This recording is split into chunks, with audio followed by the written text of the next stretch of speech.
Buongiorno cari amici e benvenuti anche oggi nella Pila vostro Marietto Veneziano. Oggi parleremo di quelle situazioni in cui per forza di cose bisogna intervenire con un rito propiziatorio per sbloccare certe situazioni stagnanti. Ma prima di iniziare, il vostro Marietto Veneziano vi chiede di iscrivervi al canale YouTube di Zeccar, al canale YouTube del vostro Marietto Veneziano, di venirci a trovare nei nostri gruppi social, in Facebook, in Telegram, in Twitter. I link sono sotto qui in descrizione. Eventualmente nel sito capitano.altervista.org ci sono 20 ebook gratuiti a scaricare che parlano di radionica e radiostesia. Ne hanno già scaricati più di 150.000 e praticamente Marietto ha donato all'umanità 2 milioni di circuiti radionici quadranti radiostesici. In più ci sono 4 ebook che spiegano la chirurgia, la lettura della mano, in formato basic chiaramente.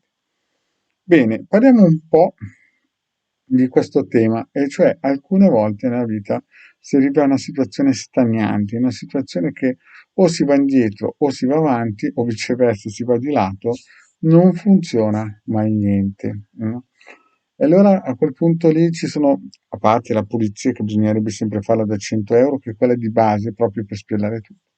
Bisogna in un certo senso capire che ci vuole un aiuto, una stampella, una carrozzina, insomma qualcosa che aiuti a smuovere queste energie congeste, queste energie che, come si suol dire, frenano tutto, no?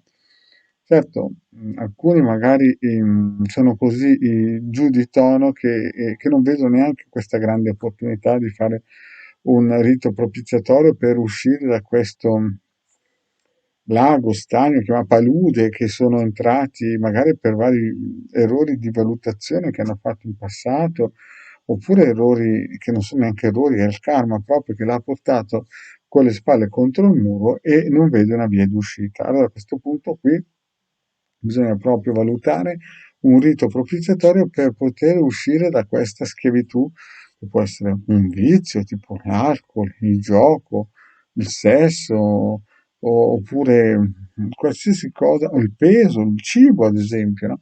E allora, chiaro che i riti propiziatori hanno le sue tempistiche, i suoi tempi, no? Non è che si può pensare che sia come l'interruttore di accendere e spegnere la luce.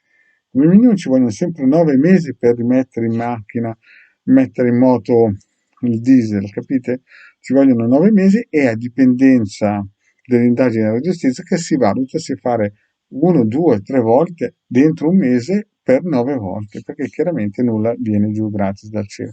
Bisogna iniziare ad attivare tutte quelle potenzialità che ci sono nel mondo esoterico e chi le sa usare chiaramente ne trae vantaggio in modo importante. Per gli altri che non ci credono e vogliono restare lì bastonati dalla vita, fermi perché dicono qui devo imparare qualcosa, anche ben venga. Quegli altri invece che vogliono seguire la New Age della tipo metto dentro il foglietto, dentro questo pezzo di ferro arrotolato dentro con altri 50 nomi così che si fanno una macedonia viverazionale, ben venga. Ma il vostro mariato veneziano vi dice che quando siete in quella zona stagnante della vita, che può capitare a 20, può capitare a 30, può capitare a 60, allora bisogna attivare quelle forze che diano la possibilità di rilanciare, di rinascere, di spezzare queste catene vibrazionali che hanno, come si suol dire, bloccato la vostra crescita spirituale. Mm?